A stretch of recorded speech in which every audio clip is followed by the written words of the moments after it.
আমি চাপা চক্রবর্তী। জন্মের সময় কালো গায়ের রং দেখে বাবা এই নাম রেখেছিলেন। ছেলেপক্ষের সামনে নিজেকে হাজির করতে করতে আমি বড় ক্লান্ত। আজ আমার বিয়ে।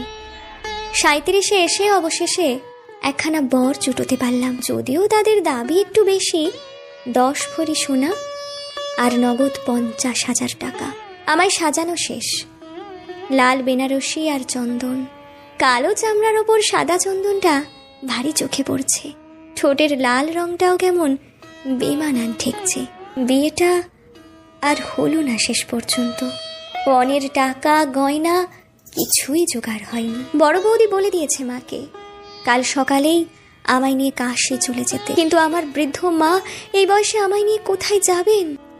যে শাড়িখানা পরে আমার শ্বশুর বাড়ি যাওয়ার কথা ছিল, সেটাই এখন আমার ফাঁসের দড়ি।